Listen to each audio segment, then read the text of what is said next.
welcome back to the Live Reality Games channel. This is episode 1 of the Survivor Angelica All Stars recap. This season, it'll be me, Coach Drew, and DB to my bottom, covering all things Survivor Angelica All Stars. From what I've heard, it's a very chaotic season, and based off of what I've seen on the cast so far, I'd say that I would agree. DB, thank you so much for joining me on this quest. How have you been? I've been blessed, man. It's been a crazy few months, but Survivor Angelica is back, so life is good, right? Yeah.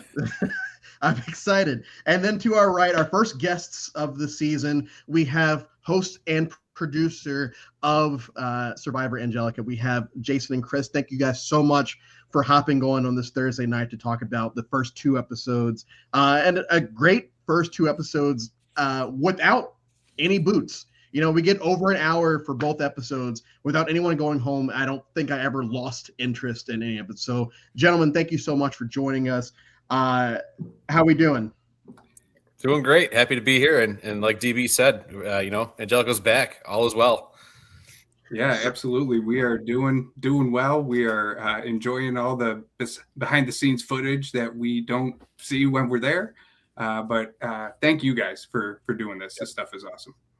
So I want to start off with DB, as a person that is in this community, what is it about Survivor Angelica for you that made you decide, hey, I want to cover this specific season? Well, I mean, I was lucky enough to be a part of last season's cast. It was my first Survivor-based LRG and my second LRG that I ever did. And just the people that you meet along the way. I mean, I'm sure that's kind of a cliche thing to say, but like, it's true. I'm still in contact with a lot of those people that, that were on my side and those that have voted me out. So like, it's kind of cool to have that community and that network. And now I get a chance to, with this season, and I know we'll dig into it, is you get to see, and now we'll get to talk to players that we've heard so much about.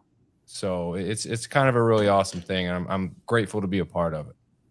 Well, I've looked at the cast and I realized I knew probably about a quarter of them. And, I have to admit that I haven't followed Angelica up until maybe last year. But for you two, when it comes to casting an all-star season, I feel like there's a lot of expectations that you have for yourselves that the audience might have for you, as far as like, oh, well, this person did really good on this season. You feel like, oh, well, we were there. And so for y'all, the casting process, how long did it take? And do you feel like what you ended up with was kind of what you had the idea of when you started planning? Yeah, I mean, it definitely was, a culmination of creation that we wanted to have happen. It wasn't just about All Stars, and we mentioned that, throughout our casting process, which, as many know, it takes a long time. This one was probably, 7-8 months, if not longer. I feel like it was a really long time. We pushed our game out till September just to give us a little more time. But the casting itself wasn't just about All Stars. It was about people in the community that have, done things for the game or for like these podcasts or, social media awareness and spreading the community, just whoever we could find that had a moment, had an opportunity, had a story that, maybe it was a connection to Angelica that we had. So we found a good balance throughout. Yeah, absolutely. I think it was one of our longer ones. It went up till the day before. But fun fact, we went into it not planning to cast 20. We actually planned to cast 18. And we couldn't pick. we couldn't narrow it down. We like so many of the people who applied. It was extraordinarily challenging. So we did as best we could, and then and given some of the long travel and everything else that went on, there was a lot of, kind of turnover even within the, after the initial selections were made. So it was a long one. Yep. DB, you just said that you played this last year, and you're newer to the Survivor part of the community at the time. So when you're showing, and we get this right away with this season, with Sandra pulling up, and then everyone else kind of pulling up too. When you show up to a game and you start looking around and seeing who's there, in your head, does it become intimidating if you don't know people, or are you hoping to at least see one or two folks? It's like, okay, yeah, at least I know I might be good with these people.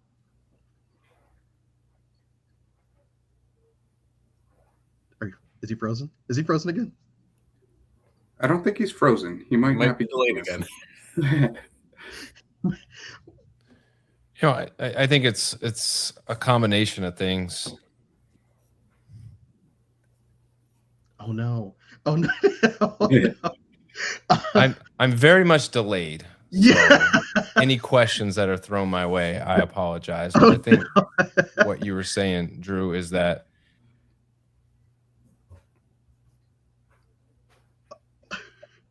yeah. All right, so I'll put that question on to Chris. As someone that works behind the scenes with a lot of this, do you kind of have to, because I know you said up until the night before, things were kind of changing. It seemed like y'all had the tribes kind of picked out. Do you do any background on who knows who, or at this point it's like, okay, guys, we all kind of know each other. Let's not make this a thing. Yeah, absolutely. So it's interesting. People think that we spend a lot of time ahead of time picking the tribes. The real story behind that is we do a draft the night before the game. And quite honestly, normally we almost treat it like a fantasy football draft where we have two parts of the crew as captains, and then we literally go through and pick and put them up on a big board, and then we do some crew bets and so on and so forth as to how far we think people will go.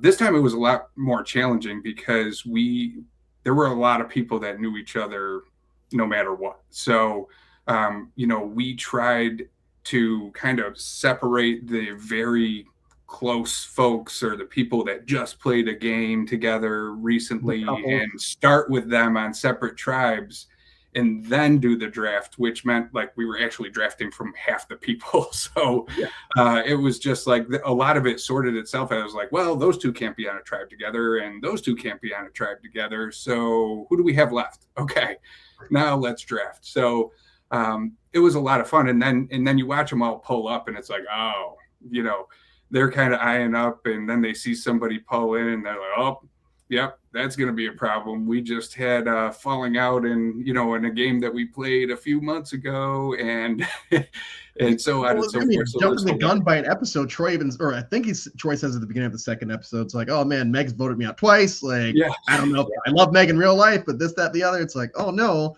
I'm rooting for both of you, so you can't do that.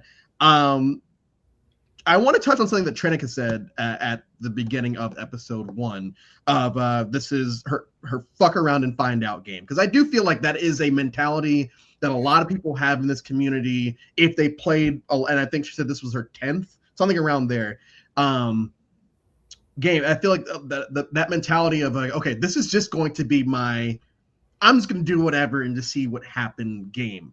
For you, do you feel like, either one of you, because this is this season, this peak season, did you want more people with that mentality, or did you want a fun mix of like, okay, I want some people that are actually like being overly calculated, and I want some people that are out there to be chaos merchants? How were y'all kind of hoping this would play out?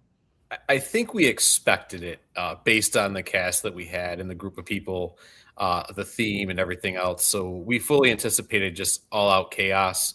And then to add to that element of a lot of these people knowing each other, knowing possibly reputations of others. Maybe they haven't played with them, but they know their reputation. They watched games.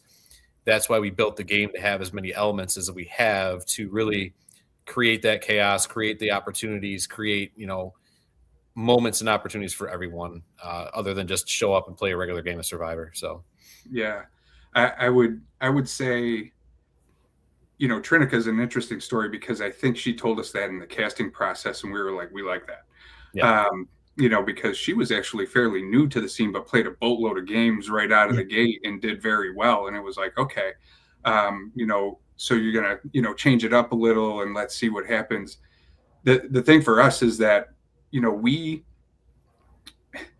whatever they think they're going to do when they get into the game, I feel like they're going to have to quickly evolve and pivot anyways. And what we threw in front of this group this year was intended to do just that, because we knew these folks had played so many games. It was like, okay, we're not going to let them get a beat on what's going on here. So, right when they start to think which way it's going, we're going to maybe take a little bit of a turn here. So, we wanted to challenge this group because we knew they were seasoned veterans, and that's what we tried to do. Well, that's the thing with when people bring up pre-gaming and all this other stuff. I feel, especially in both the real show and most LRGs, it's like, yeah, everyone has a plan coming in, and then they realize, hey, I actually really like this person. So whatever we had beforehand, sorry, but it wasn't actually part of the game. And I feel like that's where a lot of bitter feelings start to come into play. Not necessarily here, because I haven't seen anything so far, but with a lot of these games, it's like, oh, but we had agreed beforehand. It's like, who cares? And I think I go back to Survivor All Stars. I'm probably going to reference Survivor All Stars a lot during this season because of the mess that happened with Lex and Rob. And it's like, yeah, at a certain, and this is why I love this community so much, or that's why I have the friends that I have in this community, because I want to be friends with people that keep things here in this bubble, in this game bubble, no matter who gets voted out and how they get voted out outside the world. We're perfect. And I love what Troy said about how Meg, she's great in real life, but she's voted me out twice. And I feel like as the season progresses, we're going to see a lot more of that. And I'm very interested to see how deep of a friendship, relationship, whatever, people might have that, end up being able to, like, voting out their mom, basically. I want to see if we can get to that point, and I hope so. All right, so I just want to quickly point out that John and somebody else, I don't remember who it was, I think it might be Ashley, are wearing like very long sleeve black everything. I think John's first confessional, he's wearing a black hood, long pants, and his high socks. I'm like, so I don't know. And I just found out before we went live that it's filmed in New York, so it might not be that hot, but it is very hot you said September, right? Yeah. So we did September this year, so it wasn't sweltering.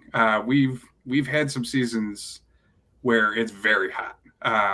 And this year, I think this year was probably the best weather we've ever had, ever. Yep.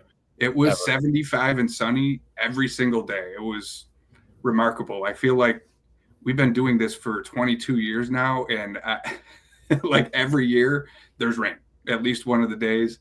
But this was phenomenal. Yeah.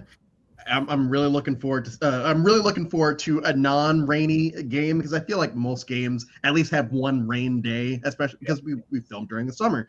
Get to the tokens real quick. Obviously, we don't know what's going to happen with them past episode 2. There are a couple of theories. John putting his token in the box to see what would happen there. For you guys, when you're planning a season like this, because it kind of seems like a lot of people were thrown off guard, like you mentioned, with the introduction of these tokens. I know a lot of people have qualms with a lot of advantages in post-season 20 Survivor.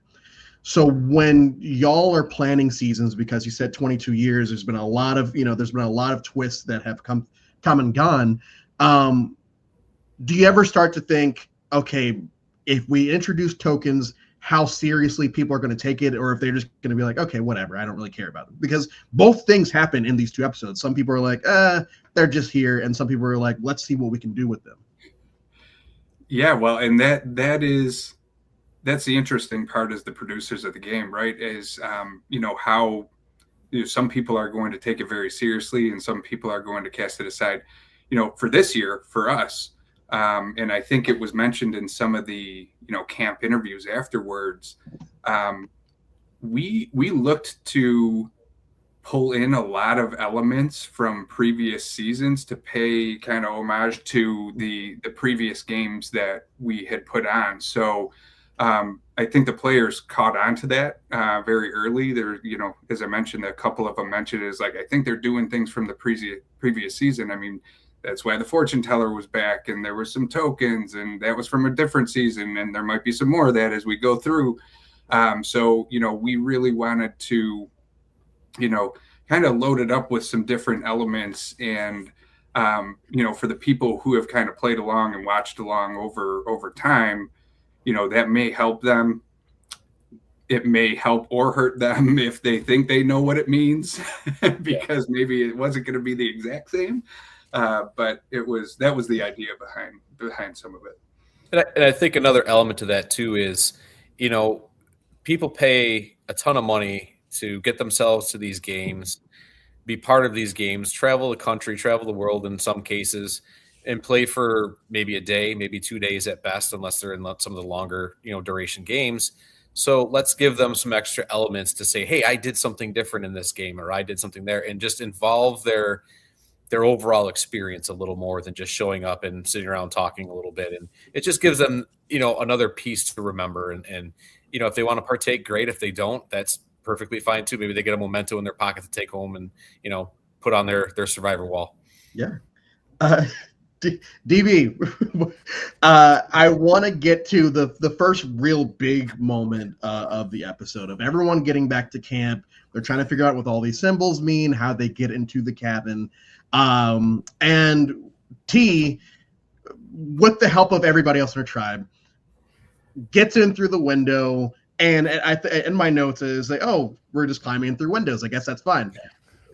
We cut, and eventually we see that there is a punishment. What did you think of this scene as a whole? And what did you think of when they finally broke the challenge, I guess, to go through the window, which obviously ultimately wasn't really much of a break?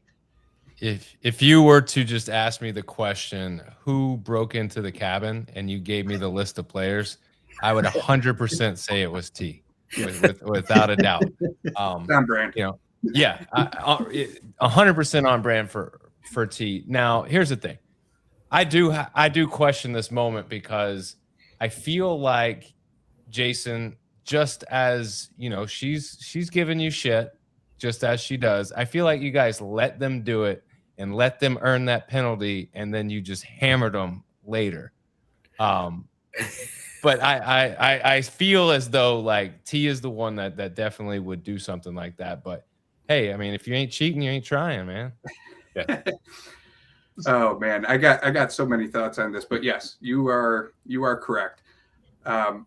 First and foremost, I would say that we needed to be more explicit about that and stop it before it went too far. So I that is absolutely something that, you kind of go back afterwards and look at the fact and say, man, I wish we would have stopped them and it didn't get to that point, because quite honestly, it's a really fun challenge and we don't want it to play out that way.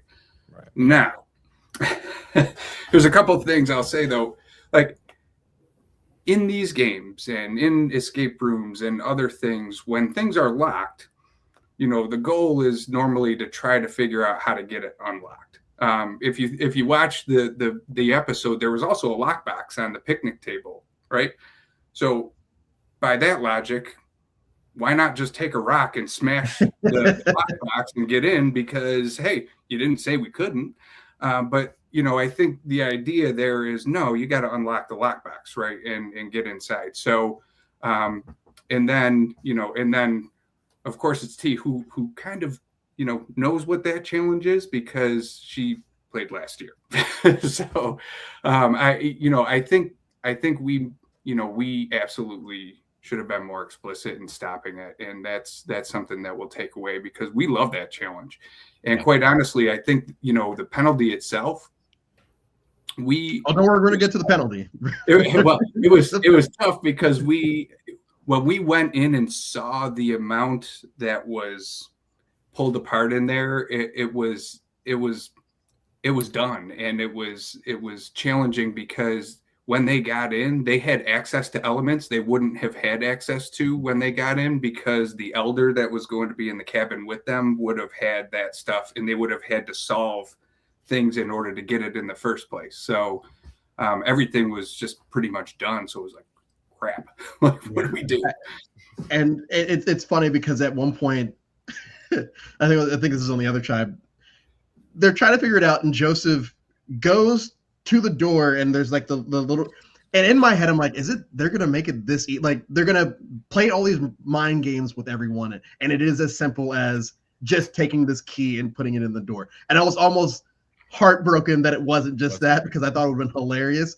But Joseph does, before we get to the actual, Joseph does is the first person on his tribe to access the lockbox, I believe, or at least he's the first person to get something out of it. So what went into this, and can y'all just quickly give a brief summary on what the lockboxes are? Absolutely. So so there's actually two. There was one on the picnic table, which had a safety without power in it. But the lockboxes at the confessional area were much more intricate. So that was actually a beware advantage. So Joseph, and then ultimately Jordan, found a beware advantage that basically directed them to the lockbox at the confessional area. And the beware gave them the actual code to get into that lockbox. Now, because they found the beware advantage, they were the only ones with that code. So whatever was in that box was, in theory, could have been only available to them. Now, the way it played out, they unlocked the boxes, left them wide open, read some stuff, and it was very interesting because in the lockbox, we purposefully separated two scrolls, one that talked about what the tool was, which was a screwdriver that allowed them to access some information, and another one which gave them the instructions for the cryptics.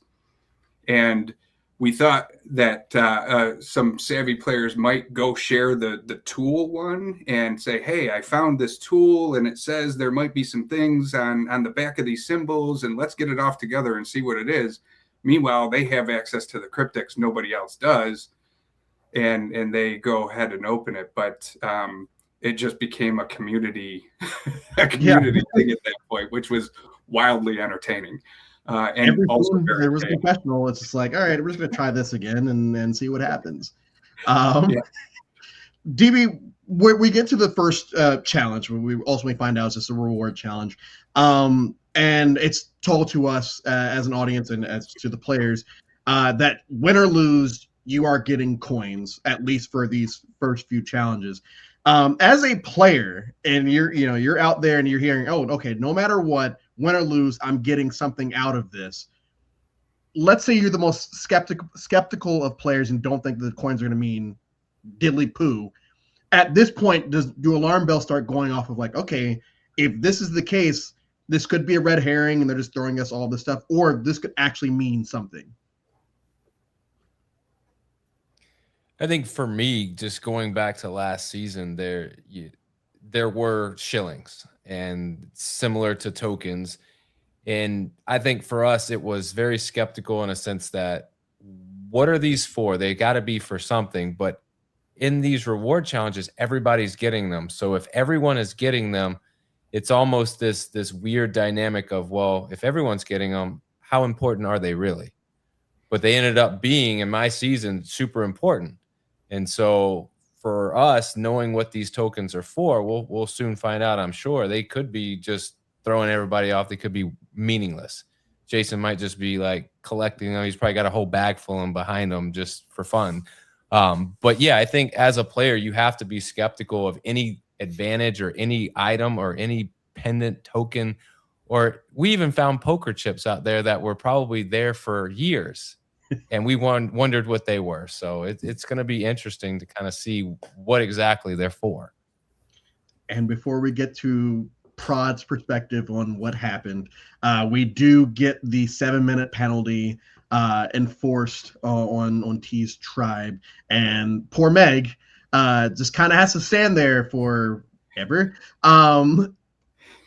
For you, before we get to Jason and Chris, for you as a player, what do you feel like would have been a fair time for, like, that you would have felt would have been a fair time?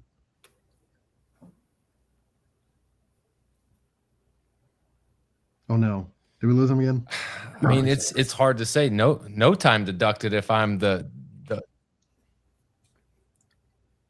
no time deducted if I'm the team that's getting penalized. But if I'm the other team, then yeah, I think a significant penalty comes into play, especially if you are getting the whole challenge done, Mhm. I know you guys brought it up earlier. You alluded to it earlier. It's like, hey, based off of what had happened and how funky the actual escape room ended up turning into once they had broken in.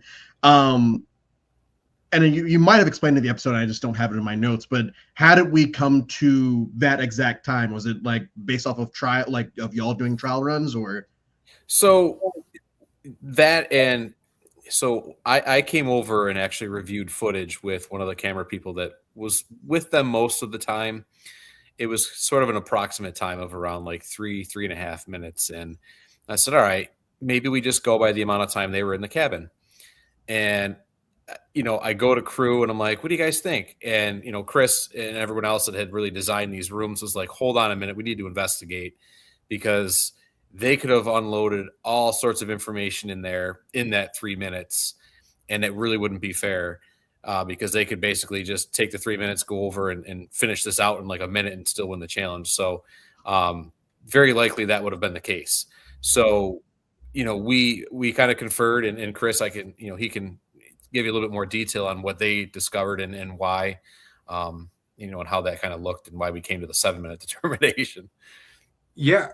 Well, I think you really hit it. I mean, and some of it we mentioned earlier was that the time that they were in there from the footage was not really a good indicator, because they had access to things they shouldn't have had access to, that they would have had to earn if they were, in the actual challenge. Because, the black light flashlights that were in there, they wouldn't have had access to. They would have had to earn that through solving one of the puzzles, and they just jumped ahead to do that. So unfortunately, it was just too pulled apart at that point. And it was like, okay, well, it was more of it was less of a penalty conversation and more of a, well, how long should we give the other tribe to try to complete this in, or they might lose? Because quite honestly, Cadre would have run down, solved it in like 30 seconds and ran back up. So it was, okay, well, what's a reasonable amount of time? And yeah, it was kind of like the trial runs and how long it took, some people to solve the puzzles earlier on. And it was like, well, it turns out 7 minutes was the perfect time, because as it's being counted down, they're finishing the challenge. Yeah. And they're flipping it over. So it was the perfect time. If you're one tribe, I feel like if it was, like you said, it would been 30 seconds. So even if you had done 6 minutes, there is still a possibility that they come back. So I understand. I just wanted to get perspective on how that exactly went down. So advantages, DB, right now, I think at this point in the episode, we've got 4 people that I think we have. Well, let me just make sure. Oh, so Jordan and Joseph have the Beware advantage, and then Alan and Matt have the safety without power. Am I correct? Yes. Okay. Yeah. Okay. So we have this, I guess, voyage that the 2 of them, the people that have their boats taken away, have to basically go on a voyage, and they bring along folks. DB, what did you think about this scene?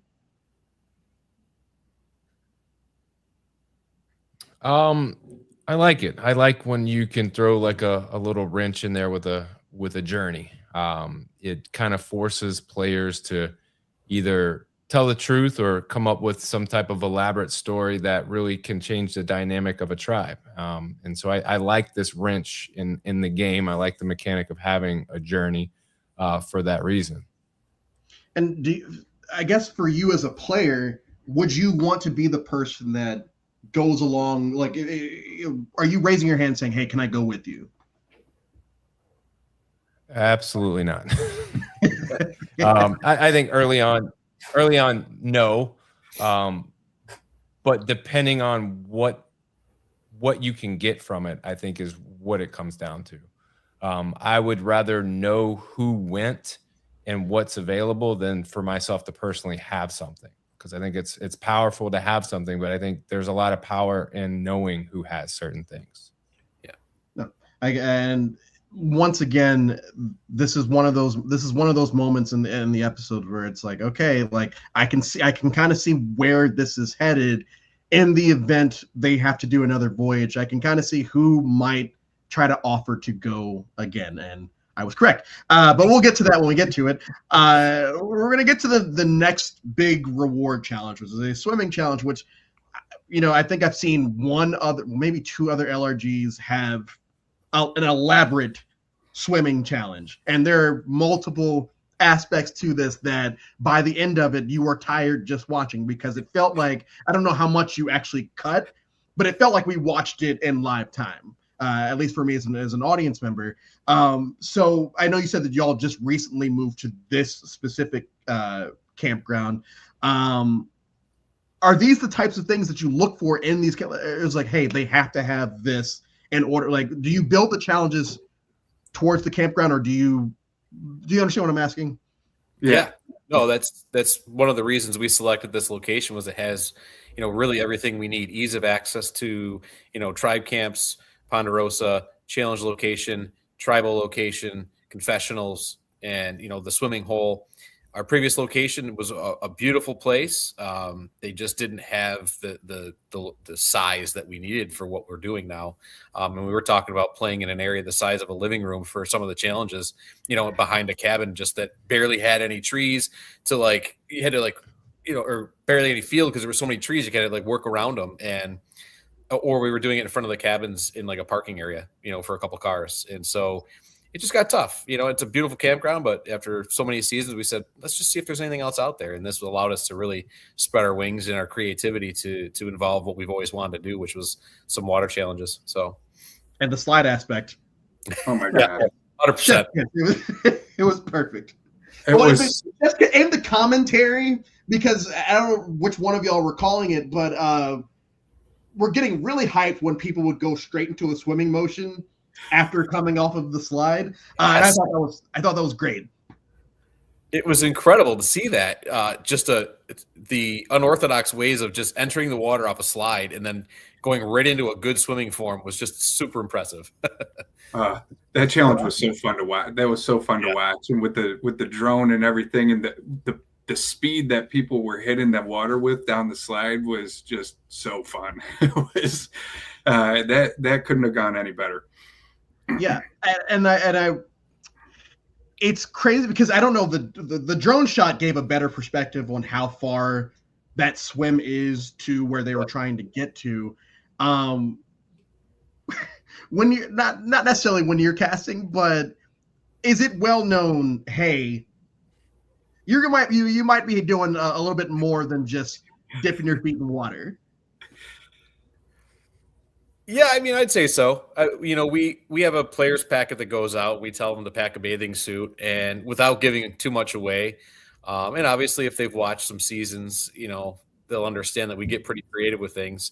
We did have one year we weren't able to use it, and it really put a wrench in our plans. So we had to change up 3 challenges, just basically the day of the game because the pond was just not swimmable. But this year we really were able to let loose with it, and it's just the beginning now. So oh no, get ready. DB, let's get to this. I have in my notes, poor Meg part 2. Because her tribe is already behind at this point, and she loses. What is it? A flag? A shirt? What was it? It's like a whatever she had to grab. Yeah, and loses it, and you can hear both Prod and her tribe mates screaming out, "Hey, you lost it! You lost it! You lost it!" For you, just overall thoughts on the actual challenge, and in that moment, as a tribe mate, how are you feeling?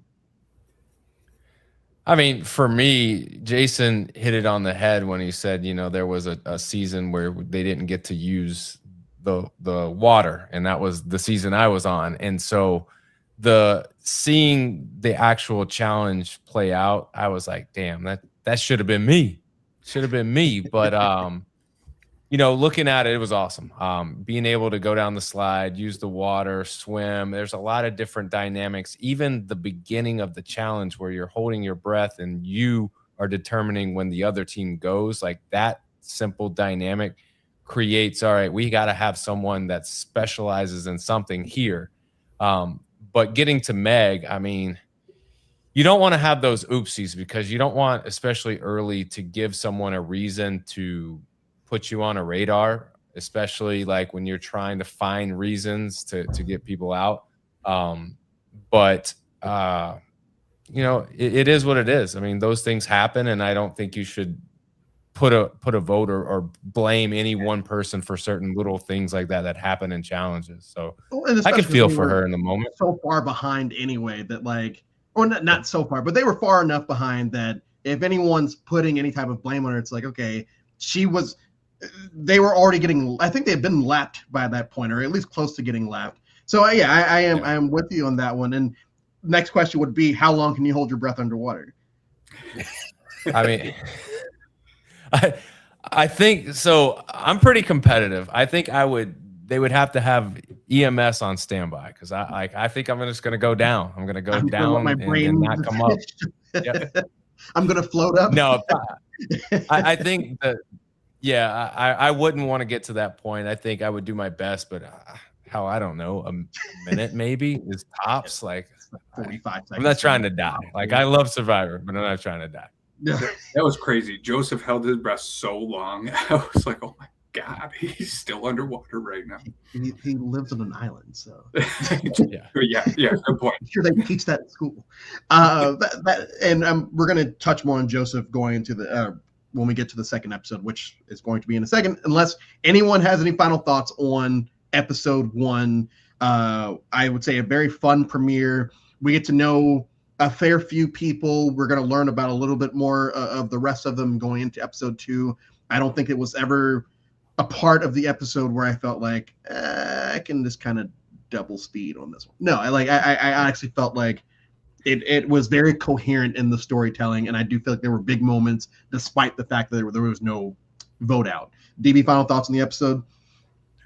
No, I like what you guys do, Jason, Chris, with giving players the opportunity to play the game. Like you don't just go in and immediately go into a tribal because you're right. People pay good money. Like they want an experience and you give them a full day. And like, I can appreciate that. And I think seeing that whole day go by in that episode, I think is pretty cool and probably not an experience that you can get in all LRGs, especially Survivor based ones. Well, and you guys were so thankful that they showed up on time at the beginning of the episode. So, like, I know that's an issue that a lot of games have. So, I know that you guys are very happy that it stayed on schedule through. I feel like most of episode 1. Yeah, we stayed on schedule, shockingly, pretty much the entire weekend. But I think that the part about allowing that everybody to play a decent amount is something that is very important to us. I mean, especially in a season like this, we want this group to be able to build some equity in the game, whatever that means, right? Token equity, strategic equity, social equity, advantage equity. So I mean, there's a lot that we wanted to put in there, and we wanted to give them an opportunity to play because who might get voted out the second you lose a first challenge. And that's what made the issue with the first challenge a little less, because we knew people would have more time to establish themselves. If someone had to go immediately and get voted out, it probably would have felt worse. But I think that is something that that has worked well for us, and the way we were able to do it was kind of, I think it was unique this year. Yeah. All right. So we are on episode 2. and I don't know if y'all did this on purpose or not, but I thought it was great the way that these were cut right after one after the other. But Troy, I've alluded to this earlier, I think twice now. Troy brings up Meg and how she's voted him out of 2 games and how he, because of this community, and we've talked about this already, because of the way the community is, everyone's going to know someone, and how it might be harder for newbies and all of that. And then we go straight to Trinica saying, hey, this is game 10 for me, but also like I'm still fairly new, so I don't like, I kind of feel isolated a little bit because people don't know me. One, was that done on purpose? Was the way that was cut done on purpose? But also, it is so, but in my notes I have, Trinica, people would never bring outside relationships into the game. That's crazy. Was that cut together the way it was supposed to? And what did you guys think? Like, then we'll go to DB with that second part. What did you think about what Trinica says in that scene? So, Jason, Chris, you guys go first. Well, I can't answer that because I don't have the cutting abilities. I can give comments and opinions, but I don't actually do any of the actual true editing for that. Chris has more of the creative aspect of that, and then who he's working with to help us edit. I don't know if that's a publicly known thing or not, but that I'll let Chris talk about that. Yeah, well, I everything's intentional. We got some great help this year from professional. So everything from that to the John V making his deposit, and then Meg swiftly collecting that deposit is orchestrated purposefully. DB, I chuckled when I saw John put that in. One, I'm like, all right, like what are we doing here? And then Meg, like the way they cut it, it's like Meg immediately goes in there and pulls it out. She's so great. Excited. She is so excited. I love that scene. We don't even have to touch on it again, but like I think that the way, and I know I've already said this, but like the way, especially episode 2 is cut, it's great to see a storyline kind of, even a small storyline like a coin going into a box, or Troy having his comment and then Trinica basically saying the exact opposite about the community. I know we've touched on this a little bit, DB, but I want to go back to your first game, just your first game period.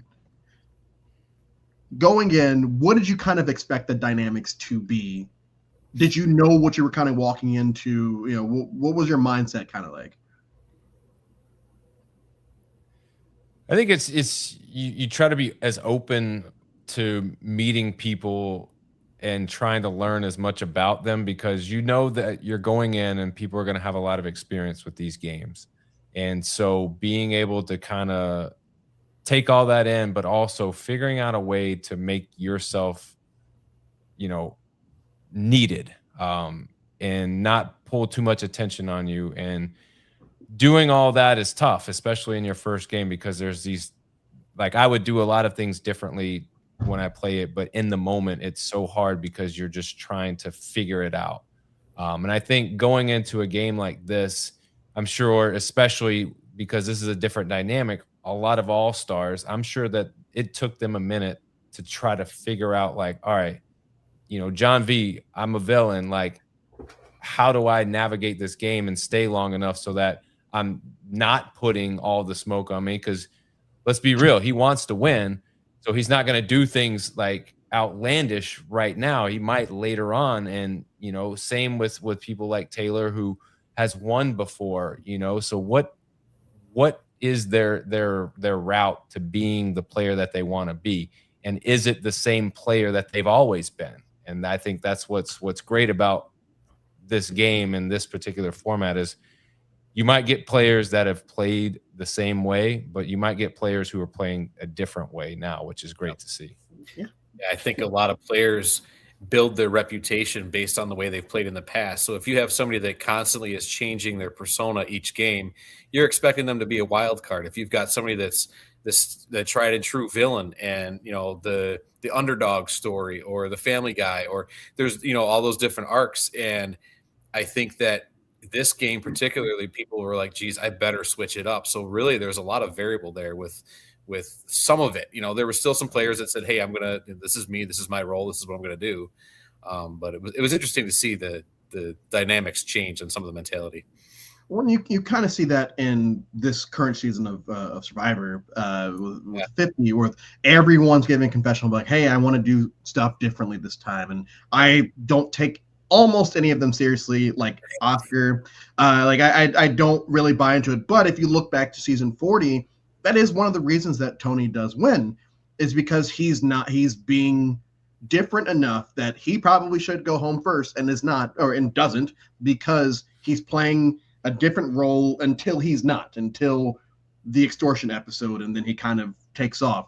I think that because we do get a lot of confessionals in this episode specifically of people, trying to do things differently, or talking about people's reputations in the community. You brought up John earlier, and I do feel like people are either going to have to play it down, play it up, or just, like most of y'all said, change it so I'm a totally different person. And I hope that reputations don't come back to bite people. But as I'm going to talk about later with one person, it feels like their reputation is probably just continuing this game. But we're going to get to quickly. T's going through like a Shane Powers type withdrawal from vaping. Is as a from this side or from the other side of the camera, was it noticeable? well, I think the interesting thing for both Jason and I is we're not on camera. We are very much setting up the next thing and talking about, how we need to present it and all of the other things. So quite honestly, we don't, like, as we're watching these episodes, we're seeing these things for the first time, just like a lot of, you guys are. So, it didn't come across, immediately, but as I've been watching some of the footage, I'm feeling some of that. She's absolutely hysterical, though. He is so good for the games and for our game and for the episodes. And she's ready to mix it up, and it's fantastic. DB, Angela said, and I've mentioned this either before we went live or right at the beginning, that she does not like chaotic players, and this is there's someone being overly chaotic, but just in a bubble, Angela doesn't like playing with chaotic players. For you, and because I kind of feel the same, I like to be in control of the chaos, or at least know where the chaos is coming from to kind of work with it. For you, how do you feel about chaotic players as a player, and how do you feel about them as an audience member?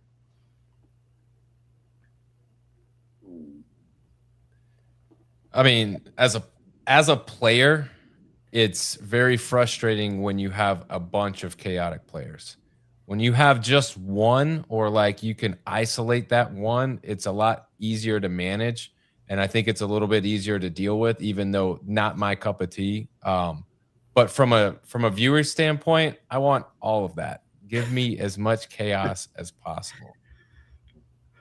And that leads us to Joseph. So the main story, or one of the main storylines of episode 2, is how overly chaotic Joseph is probably being. Like, people are either so certain he is, or like think, it might be like, I think Taylor or something. So there's a whole bunch of stuff going on, and there's no real concrete until the very end, which we'll get to, on if Joseph is lying about stuff, whatever, what is. So we've talked about casting a lot. Archetypes. For Joseph and for anyone else, you can say names, you don't have to say names. Are there people that you cast? It's like, okay, this is like, no matter how much they try to change or not change, this is the role that they are going to be this season, no matter what. Yeah, I mean, I think it's pretty obvious, and some of them come out and even say it. This is what they bring to the table. Look at my resume. I would say, yeah, that's definitely a consideration that is pretty pretty forward. Was Joseph being? You can't say much, but just based off of, and Chris, this is more of a question for you. Since you're the one putting these two episodes together, was Joseph being chaotic as it seems that people thought he was, and just these two episodes, like stuff that was left on the cutting room floor and all of that? Yeah, well, first of all, I absolutely don't want to take credit for cutting up these episodes. I'm watching them and doing some, giving some comments, but Loft 7 Productions is producing the episode, so all credit to their team. So what I'll say is it doesn't. I think he definitely seemed chaotic, especially when he opened the box and was like, didn't even know what to do with some of the stuff and then left it unlocked. So that seemed a little frantic in nature. But I get the feel that anything that kind of puts you out there and isolates you is going to, the people in this game were going to double down on that because they knew at some point, somebody was going to have to go. And I think that becomes an easy excuse. Now, if you listen to what some of them are saying along the way about him saying this, but then saying that, and then doing this, it absolutely sounds a little chaotic for them. So I do think there's truth to that, and I think there's video evidence that supports it. Okay. I don't know if we would have, I didn't think that coming into this game I would have pegged Joseph as being a super chaotic player, Right? But it seems like maybe that's kind of how it went down for that first afternoon.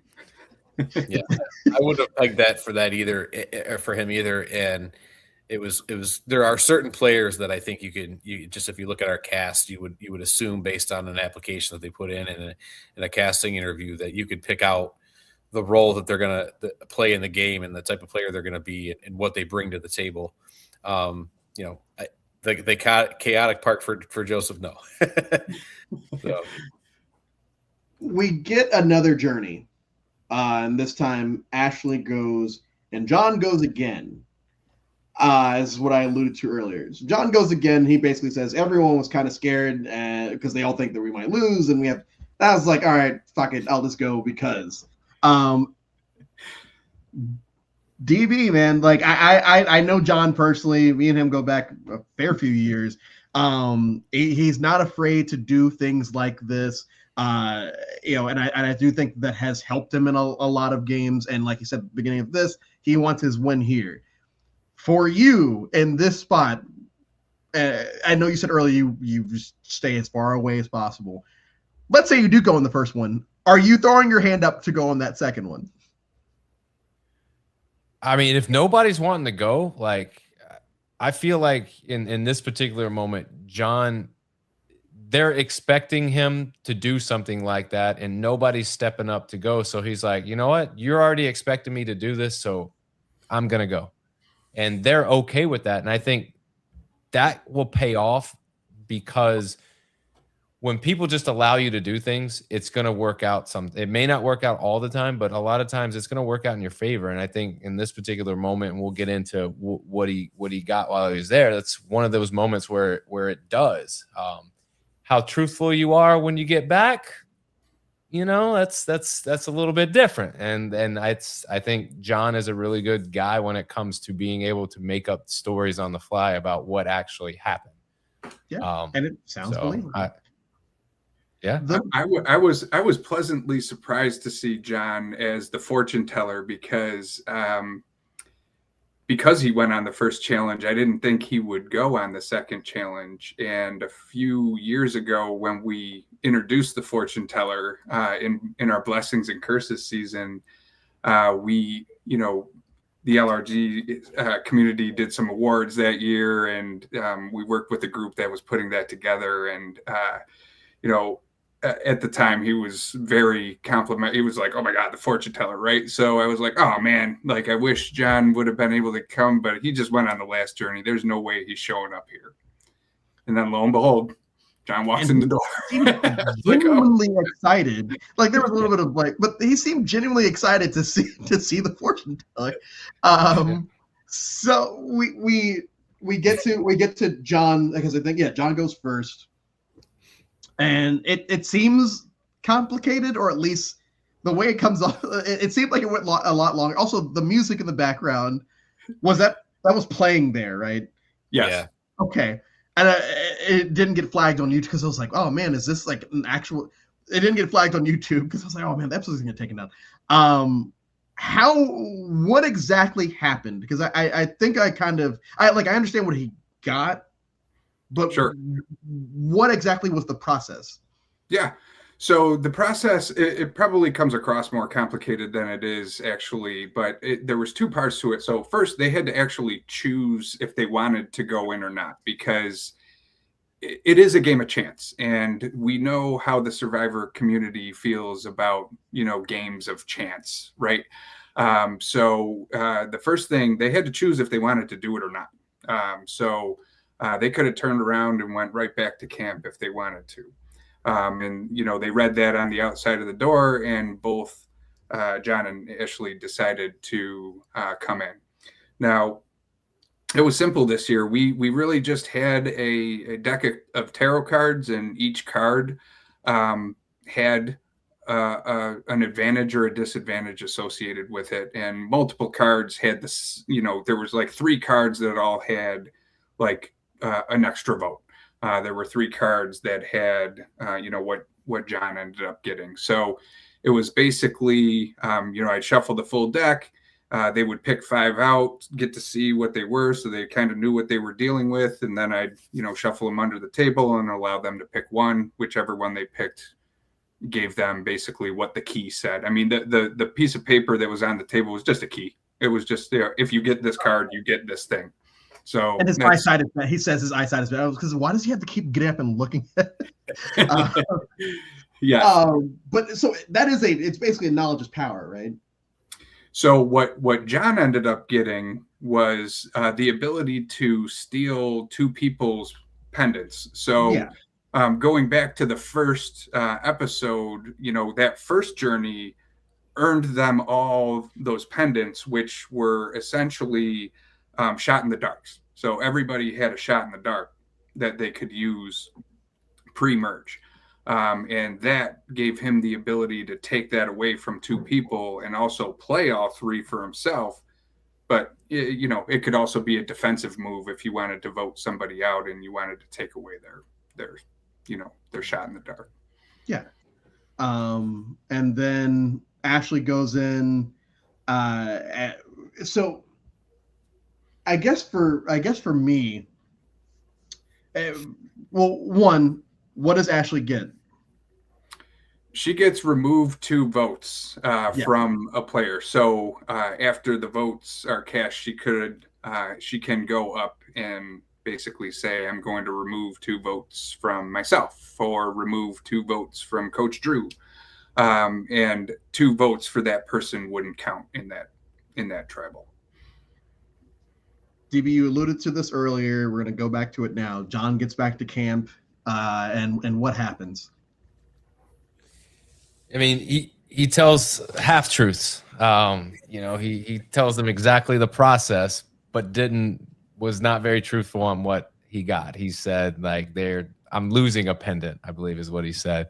Then he actually gets to steal 2. So I think it's a smart move. I mean, obviously, if anyone goes to the fortune teller again, they're going to see the process, and I think they would believe the story now that what John's saying, because he was pretty much truthful at the process, just not the outcome of what he got. And the story's told so fluidly that there are no pauses. There's even a joke cracked in there somewhere. It's like it goes by without it. It goes by without a hitch. Yep. That it doesn't, and we don't get any confessionals afterwards. I don't know what people are saying off camera, but we don't get any confessionals saying, "Hey, I call bullshit." So I do think that works for him here. Now we're going to see later in the episode, his name's still going to be on the block, but as of this moment, it's all good. we get to the immunity challenge. No. We get Taylor solving the cryptex first. And my notes have Taylor solving the cryptex first, so we're gonna go with that. Taylor solves. Alan comes by right afterwards. I think Alan, comes by right afterwards. It's like, oh fuck, she got it. And it's like, hey, I don't know if I really want to work with her, but like, as long as she stays good with me, I'm not going to tell anyone that she has it because this could build trust between us. They have a little moment where they're whispering to each other. I'm assuming getting ready to go to the challenge. But Taylor finds the first legitimate idol in the game. Is that correct? Yes, that is correct. Again, out of the cryptics that could have been locked in a box, but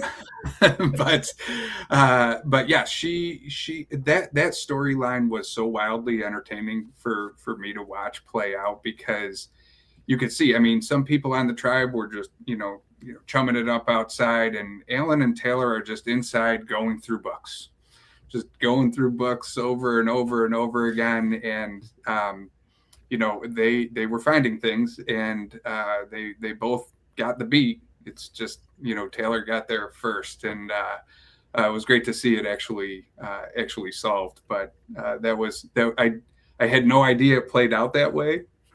I saw what happened after the fact, but that was so interesting. Yeah. Well, and like we have a little epilogue at the end where Joseph also shows up, and it's like, oh well, one of them has it, so I'm gonna go blow this up. But we'll get there. DB, let's talk about the challenge, which I feel like took up a big chunk of this middle part of the episode. Not in a bad way, it just felt like there a lot. I felt like it kind of had a lot of stages to make sense. What did you think of the challenge? I like the challenge. There's different components. It requires obviously a blindfold element. I don't know if you're a fan of a blindfold element, but there is a blindfold element. There's a calling element, and there's then the block stacking element. So a lot of different skills that are needed. But overall, I think it's a good challenge, and I think the caller here is super critical. Like it's a crucial person that you got to have. That's got to stay under control and not get too overly emotional, but also be very clear and direct. And that can make or break a challenge like this for sure. And as a coach, I was like, how loud was it out there? How loud was it out there? Oh, it was loud. It was loud. I think, I don't know if it's, I swear I thought I heard in the episode that I'm like, I can't even talk over this. I just have to stand back. And I have a microphone on me. And I feel like if I try to scream into this microphone any louder or talk any louder, it's going to sound really bad with James screaming and just that whole thing. And I was like, I'm going to step back and just kind of whisper into it, like, this is what's going on, and just let this play out, because it's just, and I don't want to interfere too much either if I try to talk over them. So I stood back and just enjoyed the absolute insanity that was going on. And there were people like this, like, yeah, I'm because you guys are in like a very large open space, or at least that's how it looks. So like the fact that their voices are carrying that loud, and it's coming off as, I mean, it was loud on my TV, and my TV stays at like 10 to 12, but it was loud on my TV. It's like I can only imagine how bad it was and how fun it was, I guess, in the moment watching that happen. Yeah, I hate a blindfold challenge, both as a player and as a viewer. Like, I don't cringe often, but watching people get hurt when they can't see for some reason just really messes with me. We didn't really have anything here, but we do have and I guess before we get to that, the flags and the burns. We had the burn marks on the tribe flags. Marks, yeah. Oh yeah. There are theories that are kind of brought up, like, oh, if there are 3 on it, then that means 3 strikes. Go to tribal. It could be this. It could be that. I know y'all aren't at camp, but were these things being brought up at challenges? Like, hey, what's going on with this? Why are you doing this? Yeah, there were a few comments to me as we're walking up. I'm getting nudges like, so hey Probst, what's going on with the marks, huh? We What's this? And it's, they're starting to throw theories out there, looking for a reaction out of me, and it's so hard to keep the reactions just like you'll find out, and I gotta like walk away and just kind of like shoot. Who's to say? Yeah. What I should have done was had the mic on and then just been like, little do they know, they're right, or oh no, they're way off on. Do a Jim Halpert and just pan to the camera. Yeah. Any of it would work, but we ultimately get back to camp, and Trenica and John's names are like the big ones to start off this process. And like I said earlier, they're featured pretty heavily in this episode, and I would say pretty heavily through the first two. So I was kind of shocked to see them as potential targets to go home. DB, what did you think about the strategy sesh right here, or at least this beginning part, like while it's still daylight?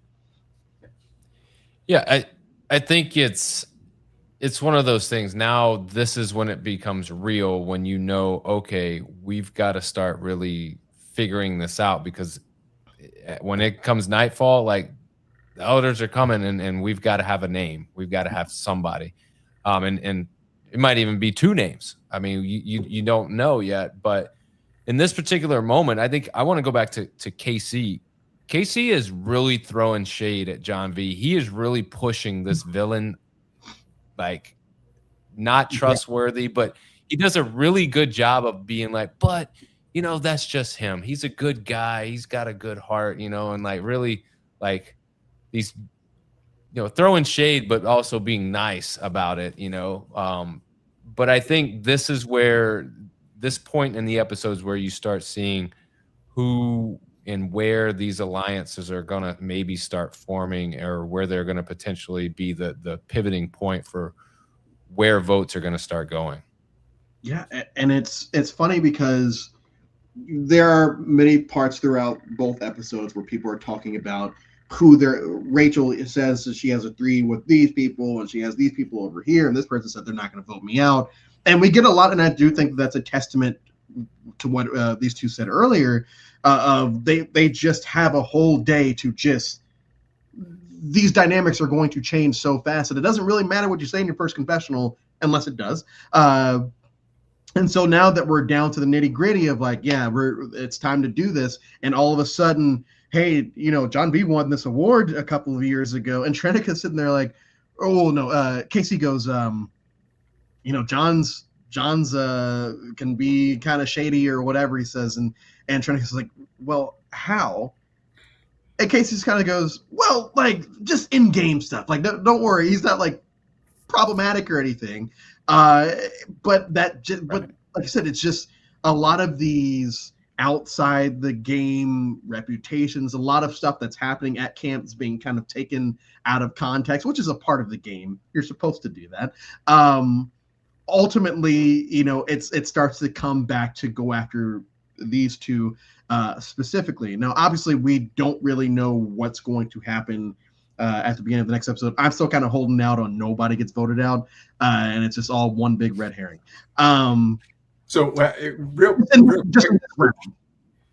Real quick, I do want to ask you about this, because I think in this episode, Jason does read a scroll about what the marks mean and what is going to happen next. And I think, based on the conversation we're having here, I'm not sure that we picked it up. So by the end of this episode, we do know what these marks mean. I definitely missed that. I don't have that anywhere in my notes. Yeah, well, so after the challenge where the blocks are stacked, there's a scroll that gets brought to Jason and is read and says that for each mark, one of your own must be sacrificed. Each mark must be reconciled. Yeah, it's one and two. What's that? It was 1 and 2. Right? Am I? Yes, in episode 2. Yep. Yeah. No, I'm saying where there was one mark on one flag, 2 on the other, right? 3 on one on the other. Okay. one. Yeah, because there was actually two challenges in this second episode as well. Yes. There was Puzzle Runner and the block stacking challenge. Yes. So 4 challenges, 4 marks. It was a 3-to-1 divide based on how the tribes played them out. So yeah, okay, I do remember that part. I guess I missed the explanation. But Sure. We jump to the other tribe, and now it's dark. And we haven't really talked about this person yet, and I've never heard of him till this. But Alan's reputation starts to get brought up. I think he's the one that at the beginning of the first episode says, "I've played 4 times, I've won twice." Is that him? Yeah. Okay. But his reputation starts to get brought up. I think Angela's the one that says, "Hey, Alan's very scary, this, that, and the other. He's really good at this kind of stuff. He's the best player I've seen, this, that, and the other." Once again, reputations coming back, which is so funny because they have had a whole day to build new reputations, to build new relationships with each other. But when it comes down to the nitty-gritty, the first thing that certain folks are kind of going after is, well, this person, it might not be a bad idea to do this. And because Alan has his advantage, and because these people have, it's very, what's the word? I don't want to say compelling because that sounds super cheesy, but like, whatever. It's very compelling to see all of this happen. And you both sat here and said, "Hey, yeah, it's a whole new world, and we're gonna give them as much time as possible to do this, that, and the other."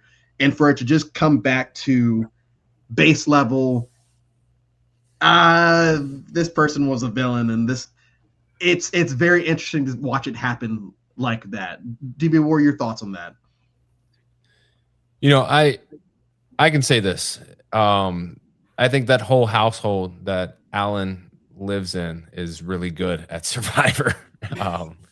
It's his wife Katie won the season that I was on, and she played an amazing game.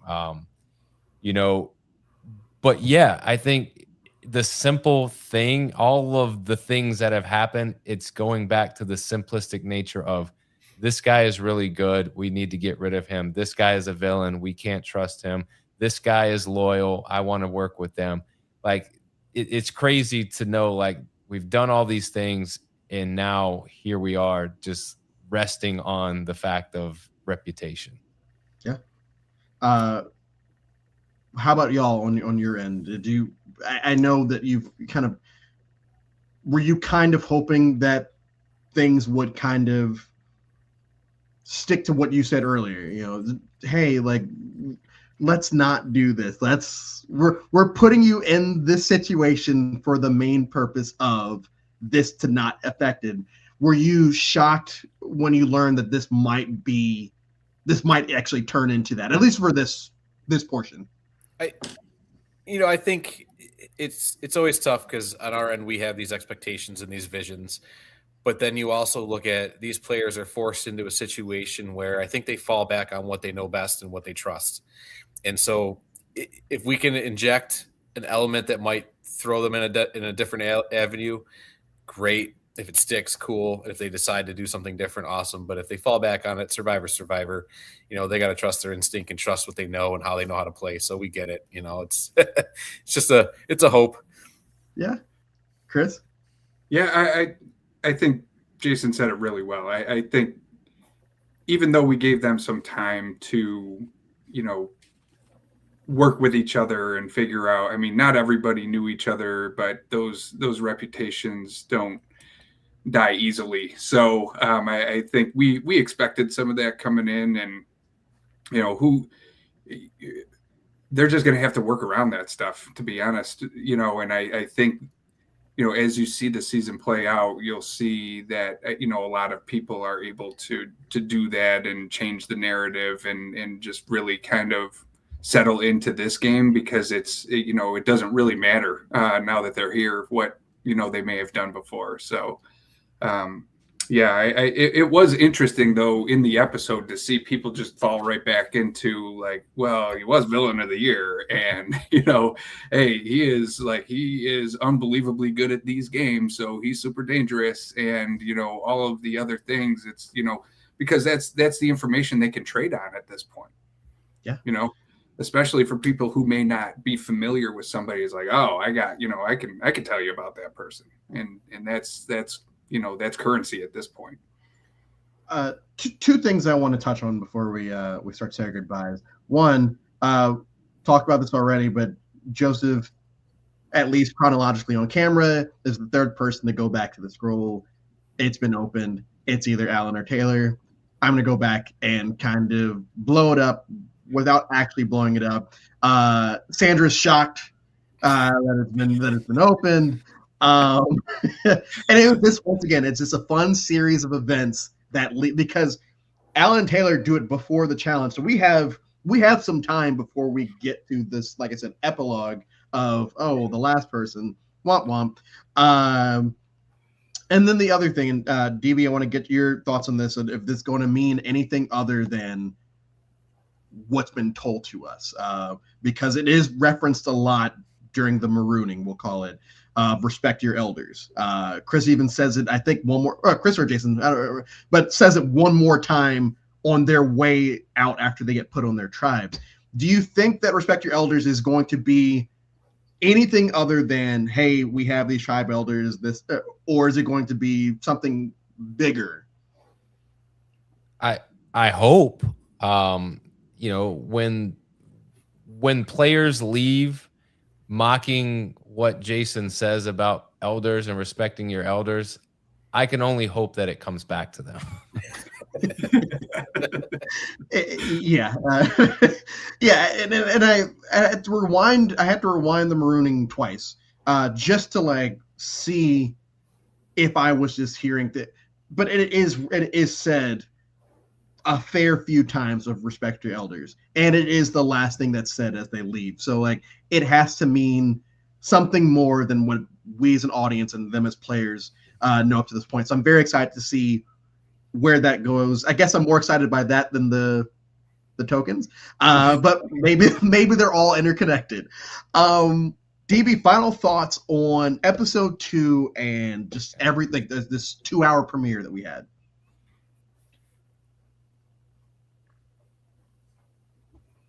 No, not now. I mean, for me, I think it's no.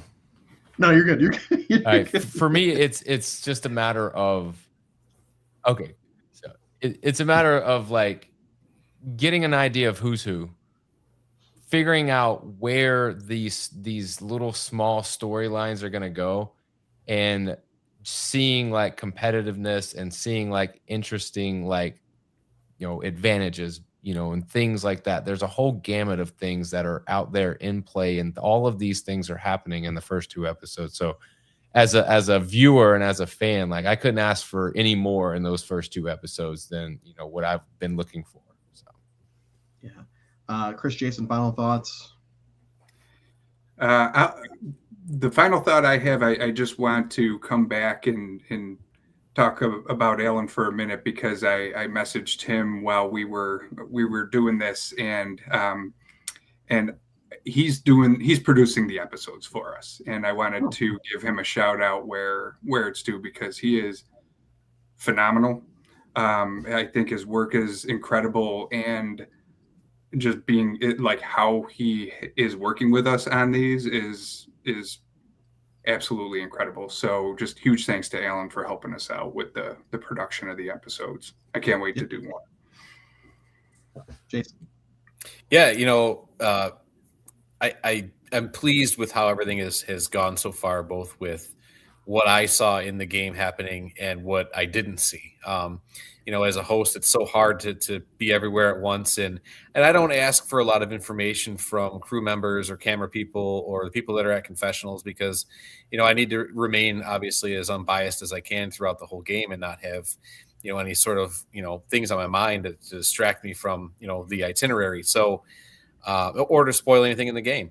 And so for me, it's a huge excitement to sit here and watch some of these things get edited the way that they are, and just see what people are saying behind the scenes, whether it's, about the game or just, their confessionals about, tribe life and other players and what their thoughts are based on what I thought certain people would think. And so for me, it's refreshing.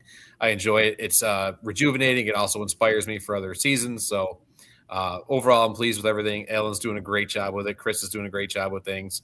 And I thank both of you for stepping on and helping out with this. This is awesome.